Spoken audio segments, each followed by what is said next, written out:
Cousteau and his team have explored 6 of the 13 national marine sanctuaries on their mission to reveal and define America's underwater treasures. Sharing the challenge of this enormous task are Jean-Michel's son, Fabien, and daughter, Celine. They now turn to one of America's underwater cultural treasures, and the first national marine sanctuary, a Civil War battleship lost off the coast of North Carolina, the USS Monitor. Over 240 feet below the surface, it will be a technical and potentially dangerous dive. 1862, the USS Monitor was the Union Army's answer to the Confederate ironclad ship, the Virginia. It had the world's first successful revolving turret, allowing the crew to aim and fire the guns rapidly in any direction, and was the first ship to house crew entirely below the waterline. On New Year's Eve, 1862, after less than a year of service, the Monitor sank in a severe storm. 16 crewmen died. For the archaeological community, the primary goal that you have when you have a site like this is to preserve it in place. We found out that we were really losing the wreck quickly, and if we didn't try to save some of the most important pieces of the Monitor, particularly the turret, that the whole thing was going to collapse. If their dive is successful, Matt, Blair, and director of photography Chuck Davis will join the select few to lay eyes on this historic site. What are we going to do? Where do we put them? What we want to do is be able to make sure when you hit the wreck site that you're familiar with which way to go when you know, so you're not wasting time on the bottom. This is the north side, or the high side of the wreck as we call it. Like I say, the turret's gone. In fact, here's a current side scan of the wreck site itself. Now this is current as of last May. There's the original location of the turret hole. This is a section of the armor belt that was swung out. Which is here now. Right. Yes. So that'd be out about here.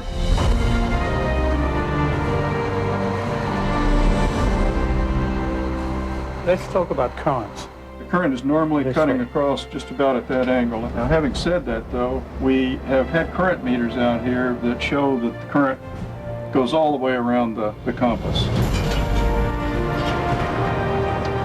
Okay. This is their deepest national marine sanctuary dive, requiring weeks of training to master the technology that allows them to stay deeper longer at 8 atmospheres of pressure.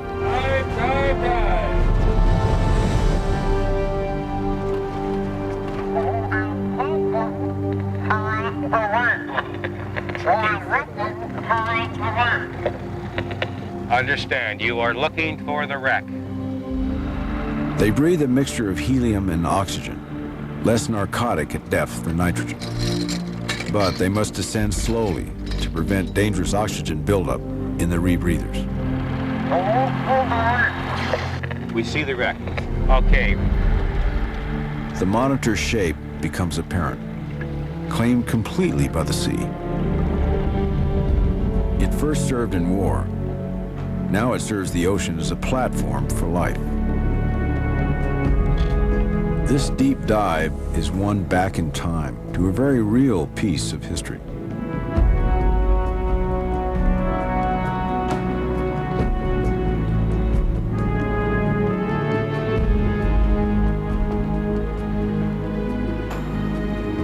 The team locates a hole where the anchor chain was stored, then swims along the Monitor's armored belt that forms the famous outline of the ironclad shipwreck.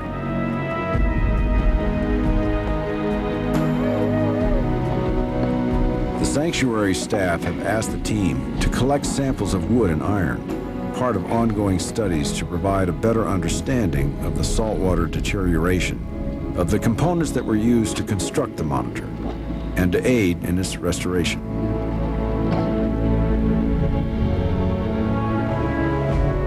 The sample will reach the surface long before the divers, who will spend over 2 hours on the anchor line decompressing.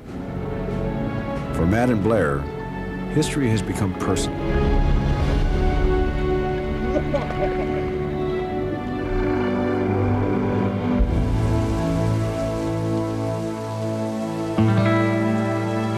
To preserve the turret, each of the 8 1-inch thick layers must be removed from the outer hull and treated, a process that may take 10 years.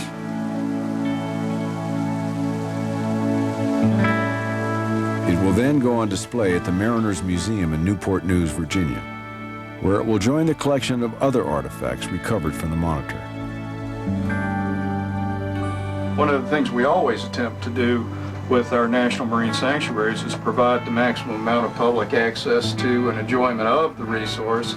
Here we have a wreck that can only be accessed by a handful of technical divers or somebody with a submarine. So in a way, saving all this material from the bottom when we did it was because we felt like we had to prevent losing it entirely.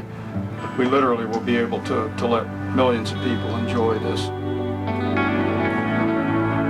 There are possibly 100,000 shipwrecks in North American waters, each of them a piece of history, each with its own human story.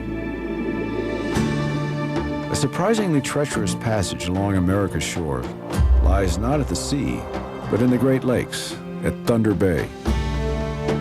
Known as Shipwreck Alley, the fresh waters of Lake Huron have preserved the most significant collection of shipwrecks in the world, spanning over 2 centuries and making it buried treasure for historians.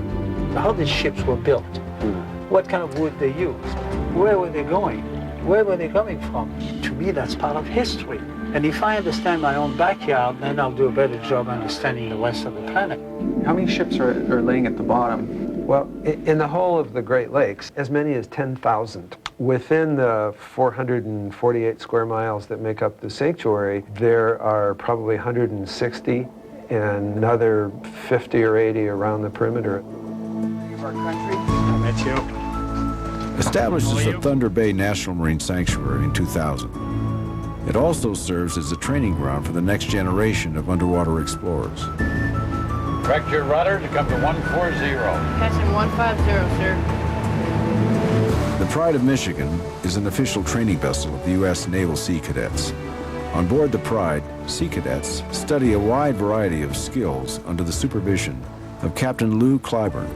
We had 15 cadets on board. We made 253 dives. Wow. This is a closed-circuit rebreather, and this has electronic... Don and Fabienne introduced the cadets to some of their advanced diving gear. Here you go. Today's lesson, however, will be to assist the Cousteau team and observe. Why are you wearing 2 gloves? Because it's 38 degrees.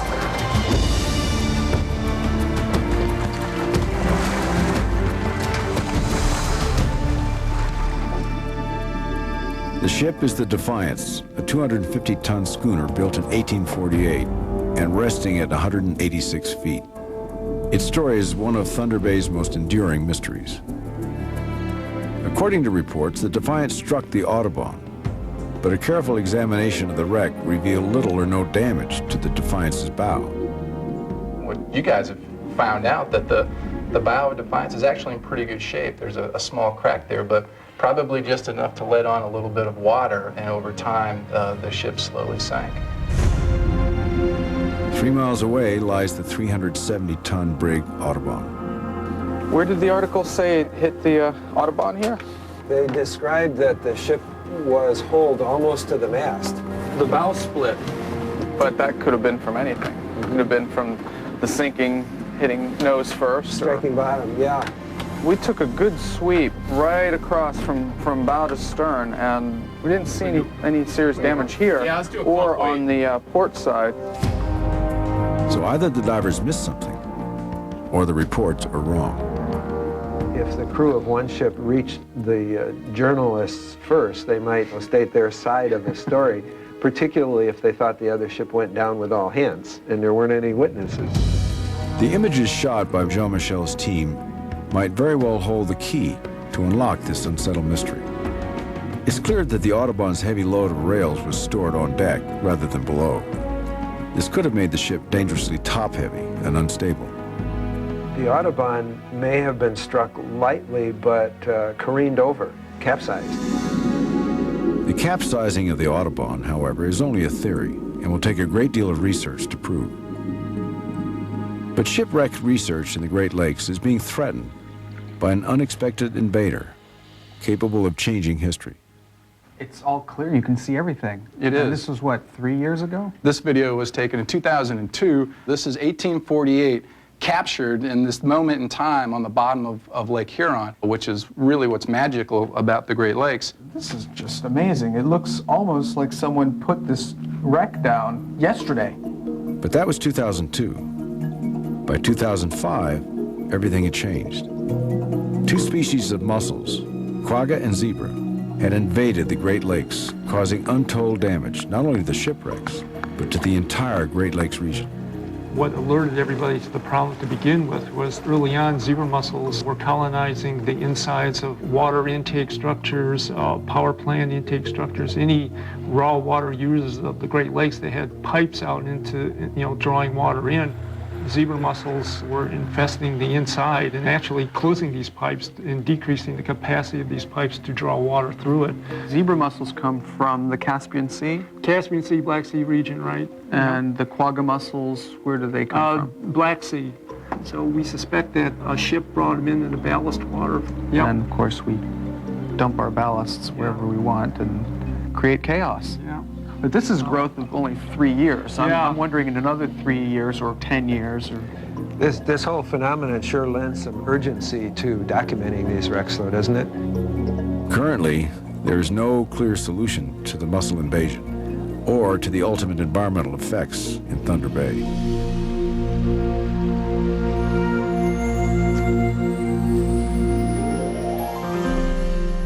Off the New England coast, however, rather than wanting to get rid of a species, there are major efforts trying to keep just one species, the lobster, alive and flourishing.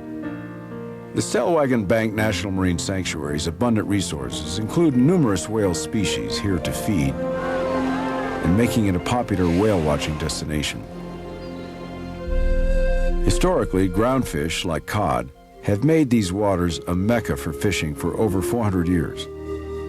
But by the mid-1990s, cod were completely overfished and driven into commercial extinction.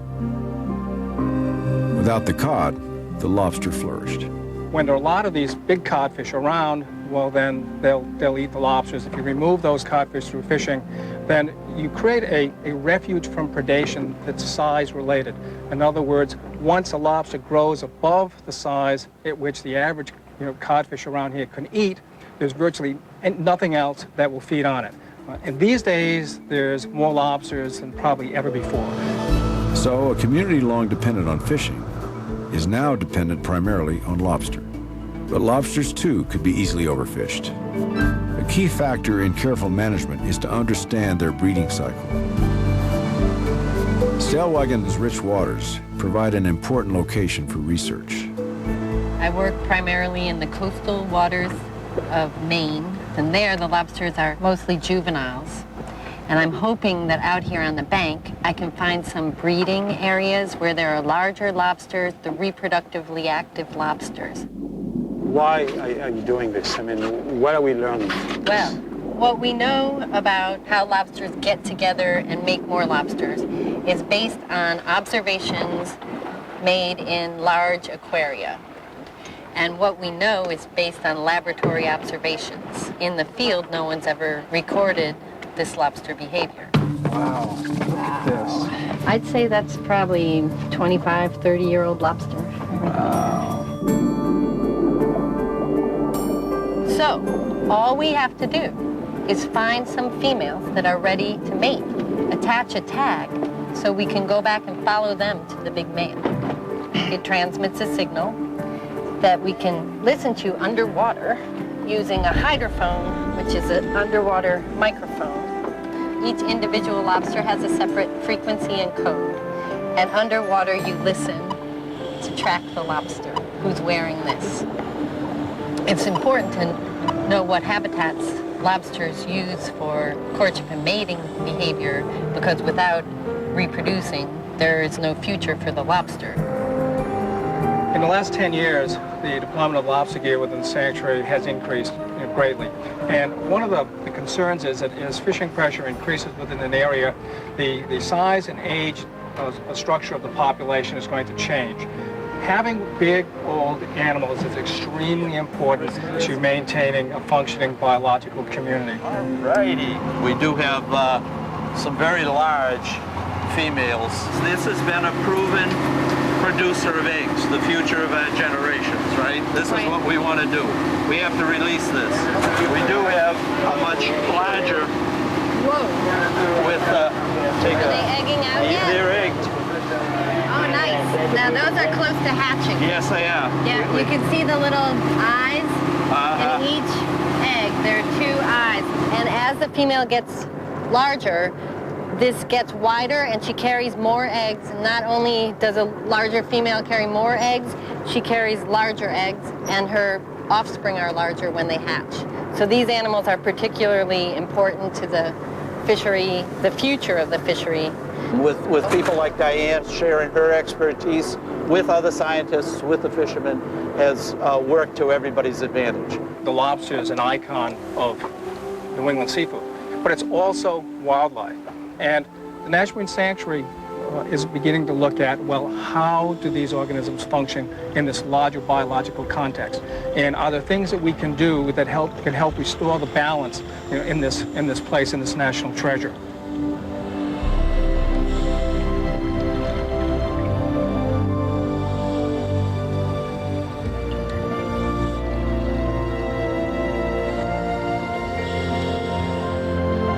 Even a fish as unlikely as the American goosefish, whose enormous mouth will hold half of its own body weight, plays a role as predator or prey in the carnival of creatures that crisscross the sea alive with diversity.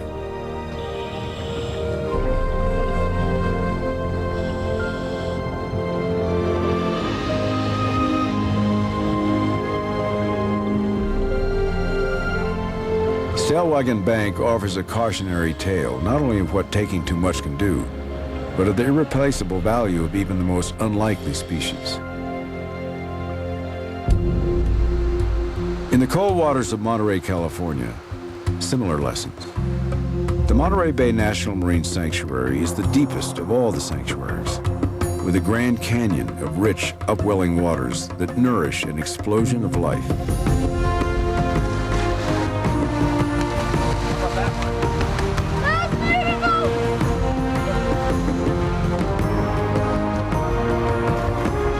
We've got 33 species of mammals, we've got unusual birds, we've got 340 species of fish. This is a very unique and unusual area.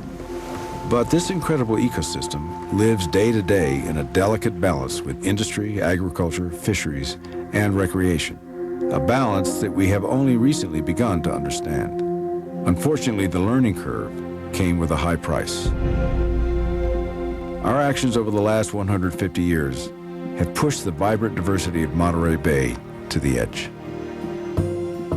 In the first half of the 20th century, Monterey Bay was one of the most productive fisheries in the world, blessed with an abundance of fish year after year.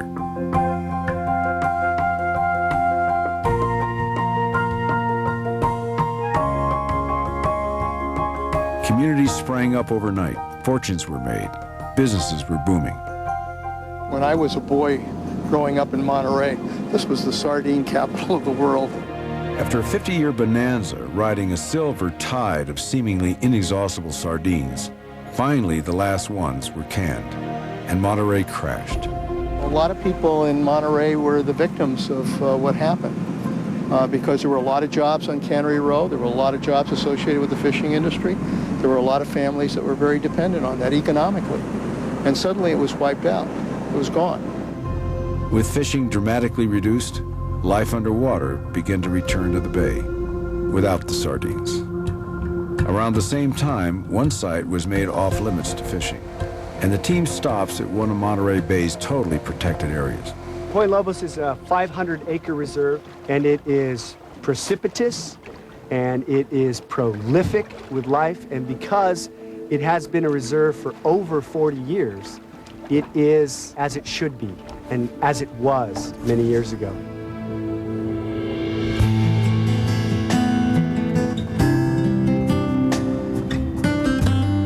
If a healthy marine ecosystem could be compared to an art museum, Point Lobos would be among the world's greatest. A Louvre, a Uffizi, a National Gallery. The color and texture of the exhibits would change constantly, depending only on the good luck of the observer.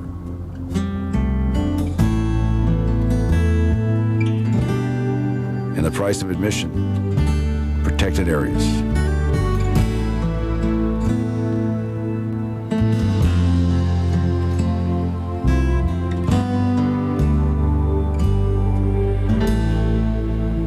Was it precipitous It and was prolific? precipitous and prolific. To see the contrast that can exist between complete protection and unlimited use, even within a sanctuary, the team dives next at Maccabee Reef. Gone are the colorful sea stars, the huge schools of fish, and the wide variety of sea life. Instead, the team found remnants of old Cannery Row equipment and an eerie emptiness.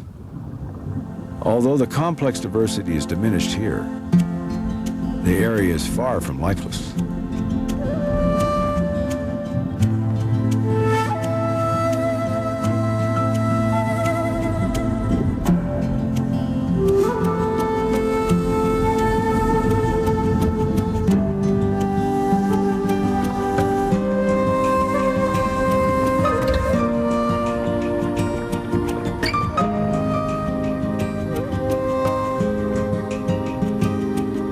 How do we make the commercial fishing and the recreational fishing understand that we are on their side, that by protecting these waters, it will act like nurseries and repopulate? I think what fishermen need to understand, and I say this as someone whose grandfather was a fisherman, that if we don't renew that resource, if we don't take care of that resource, then there will not be future generations of fishermen. If we exercise good stewardship, then it'll be there for future generations. I mean, they will benefit more than anyone. Wise management with any animal will in turn benefit other species as well. This California sea lion population is doing very well. They're increasing at the rate of 4, even 5 to 6% a year. And my curiosity with these guys is what are they doing right as compared to the other sea lion species that are either very small populations or populations that are in decline. And ultimately, my interest is to work with fisheries biologists and try to put that information together with the fisheries management folks when they're modeling how much fish we can take from the oceans. So what we've got is it's a floating platform with a 12 by 10 enclosure. And the idea is that the animals would just passively jump inside. We take one animal at a time, bring them into that squeeze cage, and the squeeze cage works such that the side walls are interlocking. So that we can bring the side walls down like that and push the animal toward the bottom of that squeeze cage and essentially physically restrain them. Putting one of a CTD tag, which as the animal dives, it collects information on the dive depth, dive duration, temperature of the water, and then actually gets a conductivity, which we can then use to calculate salinity. They've got a beautiful new coat of fur now, so we actually just use 5-minute epoxy and glue it to their fur, and it just, as long as you glue it on there well, we're hoping those tags will stay attached for anywhere from minimum 3 months, as hopefully as much as 6 or 7 months. The tagging of Pacific pelagics, or TOPS project, monitors how wide ocean processes affect many species, including sea lions. But tagging is only the beginning. The real results are at the computer. Just go to the internet and go to topcensus.org. We get to this front page here, and you can see all the different species within TOP that are being tagged. So what we can do is look at this information on a day-to-day basis. And after a season of data, we can sit back and start to look at the larger picture as far as how animals use the ocean on a year-to-year basis.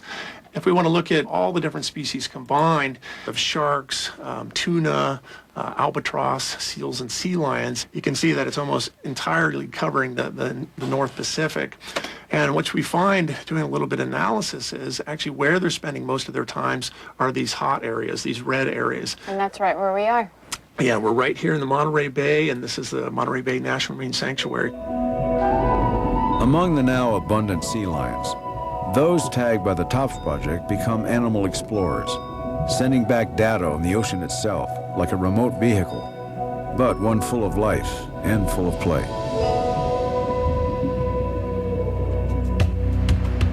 But sea lions aren't the only comeback story. There's the colossus of all pinnipeds, the elephant seal. Offshore from San Francisco, The Gulf of the Farallones National Marine Sanctuary is one place where elephant seals, once considered extinct, began their unexpected recovery. Southeast Farallon Island is a national wildlife refuge managed by the U.S. Fish and Wildlife Service, and where elephant seals formed a breeding colony in 1972 and grew rapidly.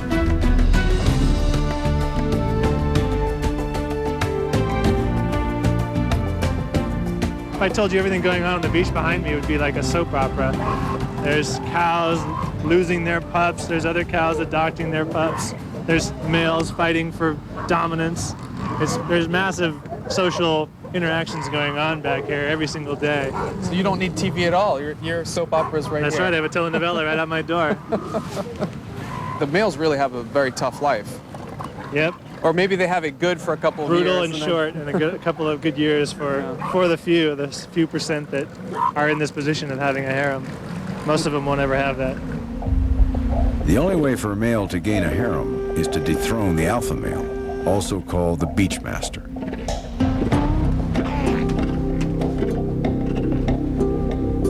Capable of diving as deep as a mile, a mature male can be 16 feet long and up to 5,000 pounds.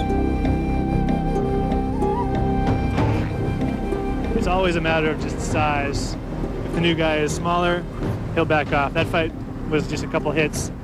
The new guy, he backed off. It's really rare when you have a really close matchup, and then you have a big bloody battle between two closely matched males. He was going to try his luck. That's the only way to find out, is to come up and challenge one of these guys who has a harem of his own. Life is not much easier for the females, who arrive at a predictable time each year, with the majority giving birth to pups on crowded beaches around the same time. Pups that weigh 60 to 80 pounds.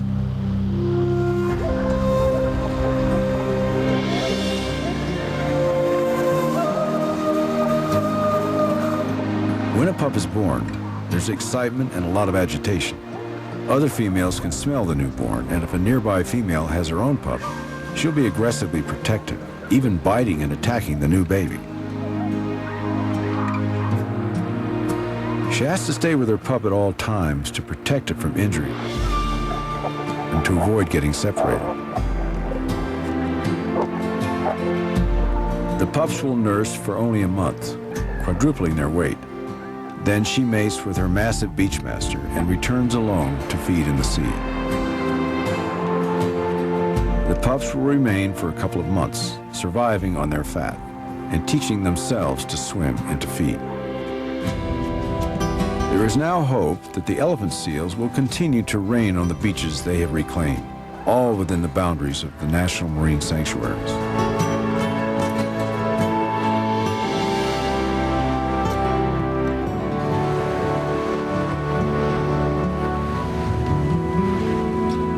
We're so fortunate to have these rocky outcroppings in the middle of the ocean off the coast here that is virtually undisturbed by humans. We have the largest concentration of breeding seabirds in the contiguous United States. So we have 300,000 seabirds that breed on the Farallon Islands next to a population of 8 million people in the San Francisco Bay Area.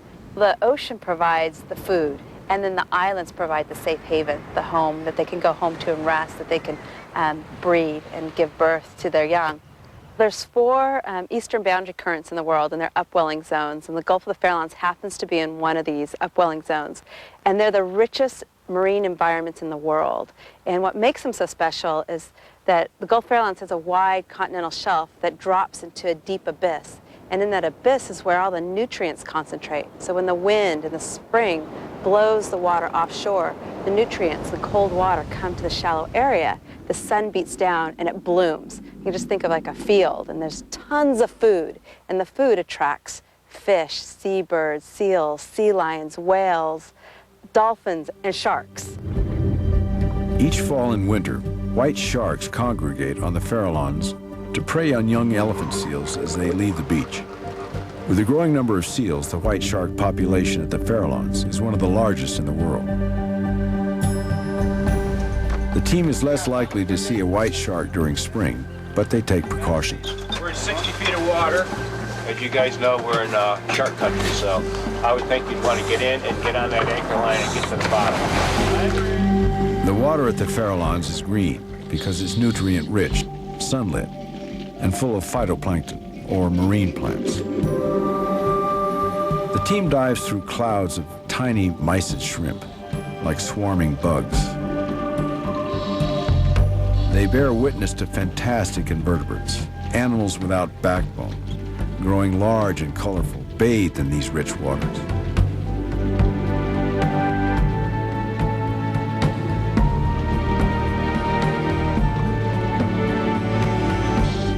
A bouquet of anemones are among the network of life that competes for space and resources.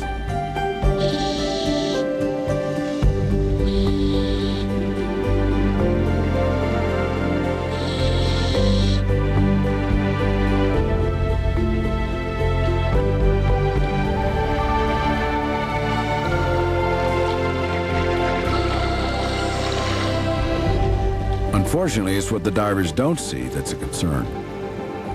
Historically, the ocean has been considered a sewer. That's the way people felt. And so if you had something you didn't want, you threw it in the ocean. We have the second biggest nuclear waste dump site in the world, right off San Francisco. There was estimates of about 47,500 barrels of radioactive material that was dumped out there somewhere between 1946 and 1970. And those barrels are 55-gallon drums. They're 16-gauge steel, and they only have a life expectancy of about 10 years. Over the years, when I was sanctuary manager of Gulf of the Farallones in the northern part of Monterey Bay National Marine Sanctuary, we had stories from fishermen. I picked up this glowing fish, and I picked up a 80-foot-pound sponge, and I'd hunt down these things because I thought they were very important. And we've never been able to determine any of those type of stories or anecdotal evidence, and we really looked. We've gone out with the military, we've taken submarines out to identify where barrels may be located. The majority of the barrels that we found were probably in the 450 to 550 fathom range. Have you seen a lot of them breached? Almost all had no containment of materials for inside. The containers were never meant to contain. They were meant to move the material to the bottom. Well, the concern about any radioactive material is potentially that it could be cancer-producing, and it could bioaccumulate in the food chain and then be found in species of fishes, say, that people would eat out of the seafood markets. And really, if we're to understand what's happening out there, that's something that we ought to be concerned about now, and something we ought to be monitoring on an ongoing basis. And Tom, why would we dump radioactive material out in the ocean? Well, that's a good question. Back in the 40s and 50s, when we first started bringing these materials out and dumping them in the ocean, we believed basically out of sight, out of mind, or the solution to pollution is dilution. So since 1970, we haven't dumped anything in the waters? No, nothing. No nuclear materials. No nuclear materials. Right. Well, that's a start. It is a start, and I would hope that they don't again look at the ocean for any reason, but especially for things that, one, you don't know what damage they're going to cause. Two, you don't have no way of removing it if it is causing damage. And three, could have significant environmental effects. We don't put that in the ocean. The ocean is the life of the world. Now I was going to say America, but it's the life of the world. And it's a fluid environment. And there's too much of a danger to put materials in there that are a hazard to the marine environment or to people. Without major funding for more research or clear evidence of harmful effects, the issue of this nuclear dump site remains, for better or worse, hidden. But back in Monterey, the invisible effects of agricultural and domestic runoff are being investigated. What we have done is tried to stop the concept that we dump things into the ocean by first working with farmers.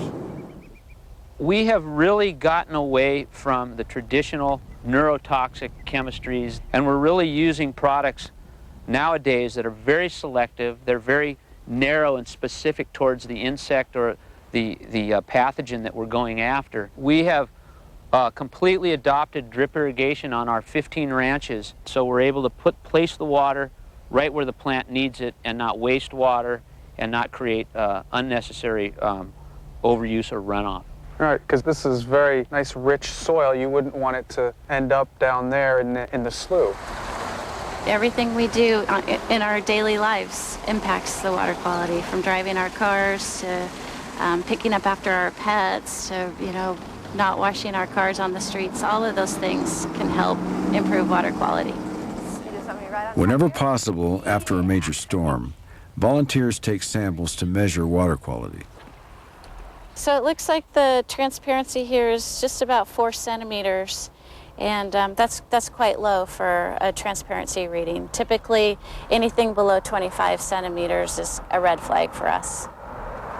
We have a lot of volunteers who will go out middle of the night, pitch black, pouring rain, and are really committed and dedicated. And, if we didn't have these volunteers out helping and monitoring all these different locations, they just would not be monitored. The agencies just don't have the staff or the time to be able to come out and take these measurements and collect these samples. In a surprising turn, samples of urban runoff may hold important clues as to what is affecting an icon of Monterey Bay, the sea otter. Almost hunted to extinction for their pelts 150 years ago, before they were protected and declared threatened. Sea otters have had an unusually slow recovery in Monterey Bay. Urban runoff may be involved. As a brew of chemicals washes from city to sea, it carries a parasite transmitted by household cats, which can cause fatal brain damage in otters. One unlikely contributor may be disposable kitty litter. Lovable, at risk, and a keystone species, sea otters are receiving research attention, as are the deep waters of Monterey Bay, waters that the Monterey Bay Aquarium Research Institute studies. So the Western Flyer is our expedition ship, and it's designed to go out to sea for up to 3 weeks at a time. We could put 25 people on board, and on board we have a 4,000-meter remotely operated vehicle that we could use to explore the deep reaches of the ocean. The Monterey Bay Canyon is the largest canyon on the west coast of North America, and it is just a gorgeous, stunning feature. We think Monterey Bay is the best studied piece of water anywhere in the world. After 16 years of research here, we estimate we've covered 5% of Monterey Bay. That's it? That's it. And that's actually part of the exciting thing as well, because almost every time we go down there, we're looking and finding new things. In dramatic contrast to Monterey is Cordell Bank, not a canyon, more like a submerged mountain that peaks at 120 feet below the surface in turbulent and dangerous waters. Though only 20 miles from shore, it was impossible to explore until the 1970s, when Bob Schmieder mounted the first research expedition.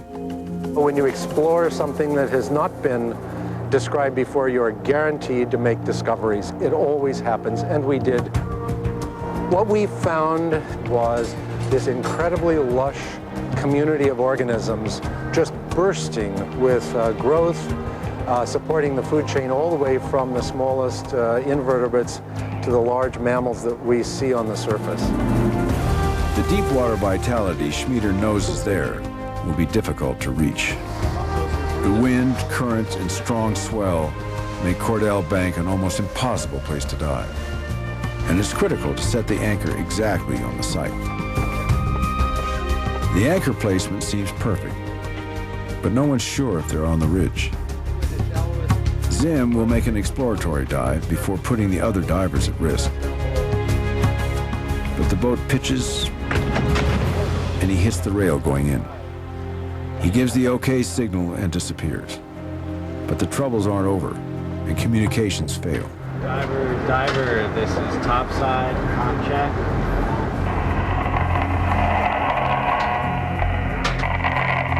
Try another channel? Or should you just go to one? Without knowing what's happening, all the team can do is sit and rock and wait.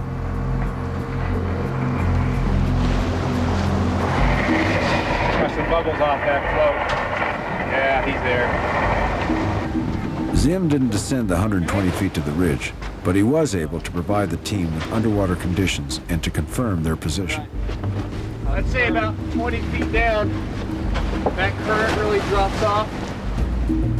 The rest of the team gets ready for their dive. If they're successful, they'll be the first divers to see Cordell Bank in over 10 years. Below the boat lies the promise of discovery that makes the risk worthwhile.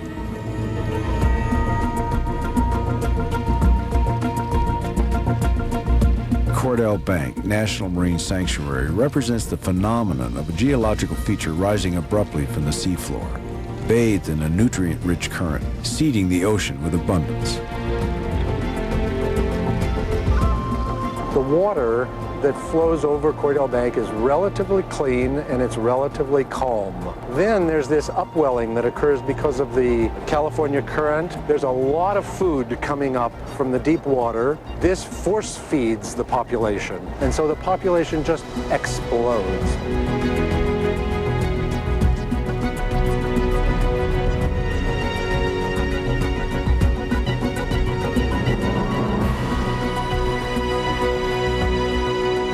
This very lush invertebrate community supports a lot of fish, but the fish then support the marine mammals and as well the birds. Birds such as the albatross fly clear across the Pacific to Cordell Bank for dinner and then fly all the way back.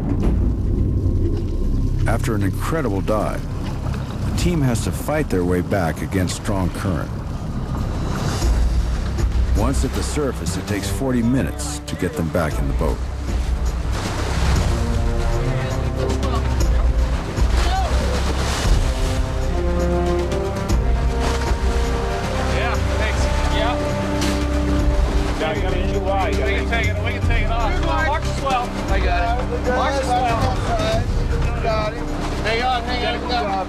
Finally, on board, the divers can't stop talking about what they've seen. Woo! Competition for space is what Cordell Banks is all about. Sponges on Coronactus on sponges, just piling on top of each other. It was just amazing. The growth rate is so high that it creates these unusual combinations of plants on animals that Fabian was talking about. For instance, when you see algae growing on sponges, growing on hydrocoral, growing on something else, you know that it's a very productive environment, and it's like a soup. So it's as if these things live in soup all the time. Hearing your stories makes me feel a little bit better because it is not an easy place to dive. I give you congratulations for diving on Cordell Bank. Well, thank you for paving the way. Half a world away, the ocean's treasures aren't so deep or so hidden. In the smallest and most distant sanctuary, at Fungatelli Bay in American Samoa, people have lived intimately with the ocean, but in isolation. We're all by ourselves here in the midst of a very vast ocean. Everything here is special. The birds, the animals, the plants, even the sea. This is a pristine coral reef, as much as you can find a pristine coral reef in the world today. There's probably no place else in America with a higher concentration of marine life than right here.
and the Samoan people lived in the Eden of a sustainable, self-sufficient lifestyle. The Samoans believe that this is the only place on earth. This is the world. So we didn't know before the outsiders came in to our shores that there were other people around the world. But outsiders did come to Samoa, and when they did, everything changed. The arrival of Western culture in American Samoa brought new ideas, technology, and economic opportunity. But it also brought new problems. And most seriously, overfishing. It's mainly supposed to be traditional systems only, but it's, modern economic pressures and lack of awareness have caused people to use more destructive methods. And one of the worst things that's happened here is people using bombs, explosives. One of the most recent problems is coral bleaching caused by sea surface temperatures becoming too warm. But in general, the coral reef itself is pretty healthy and resilient here, and we've seen it recover from a major crown of thorns outbreak in the late 70s, and then the bleaching events, several hurricanes. You go back, you go down, and you go, oh my, what happened here? It's terrible. But then it recovers. It's able to do that, at least for now. The number one priority is resource protection. That's paramount. And most of what we do is education. Education at Whangatele Bay National Marine Sanctuary includes the Sustainable Reefs program of free teaching materials for educators around the globe, the result of 4 decades of Jean-Michel's effort to protect the world's embattled coral reefs. Over the years, as Jean-Michel and I and our team have traveled around the world, we're often asked by local communities what we can leave with them that'll help them better educate the local people, particularly kids, about the value of their reefs. What might be the function of corals on a reef? What is a coral good for to the reef ecosystem? It protects the fish, it provides food and shelter for the fish to live in order for them to grow and reproduce a lot of fishes. Anybody remember what the job of a sponge is? Well, the sponges filters the water. Do people eat sponges? No. So even things we don't eat still have value. But when you're working with Murphy, questions and answers are only the warm-up. The real class is in the water.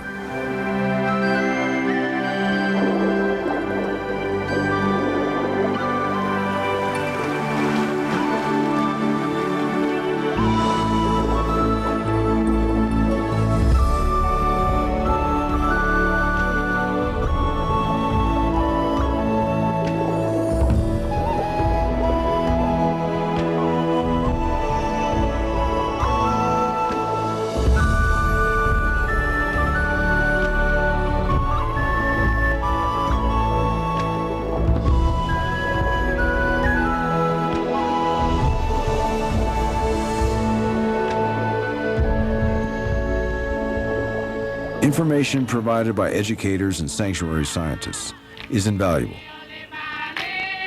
But the Samoan people are sharing the lessons they've learned as well. Our culture is based on respect. Respect for the land, for the sea. That's why we are sometimes very possessive of what we have. I think we can learn from the Samoan culture how to be better stewards of our environment. I'd like the younger generations of Samoa to keep their culture. Although we're now in a modern world, grab hold of your culture, keep it near to your heart, because when everything else fails, we still have our own Samoa. Nothing can affect our islands.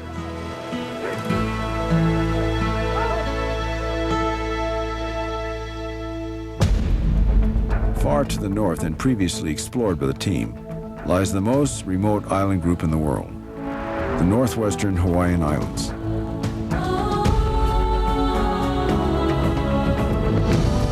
This remote 1,200-mile archipelago has recently been protected as a national monument, now the largest protected marine area in the world, and will be off limits to all fishing.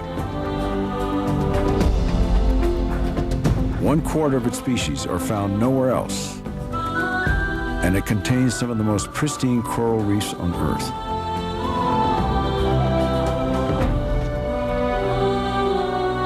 people who have never even seen the ocean affect these islands through what they throw away and what is carried by the currents to these remote shores. These islands bear mute testimony to the fact that for better or for worse, everything is connected. It's undeniable that we are linked in complex ways to the sea, and that our actions toward it will determine our future. The underwater treasures found in these national marine sanctuaries are a microcosm of the richness of the world's ocean and represent the stewardship that must be shared around the world. What we do makes a difference, and we can no longer ignore the effects of our own behavior.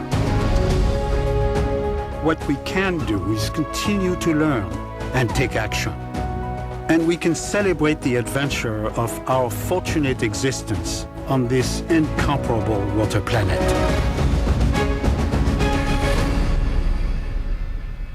Stay tuned for more from Jean-Michel Cousteau Ocean Adventures. But first...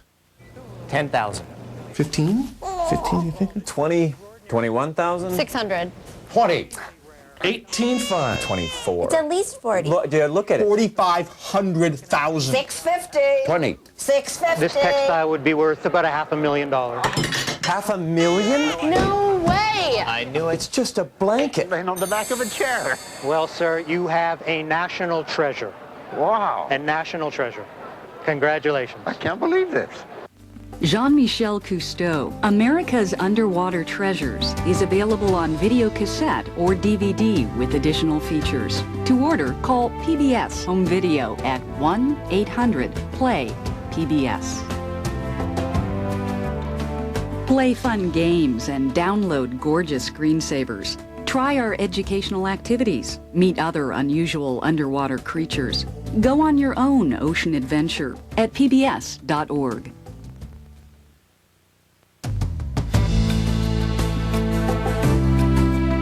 Inflate your tires and grab your helmet. Globe Trekker takes a fascinating bike tour across America. Next on KOCE.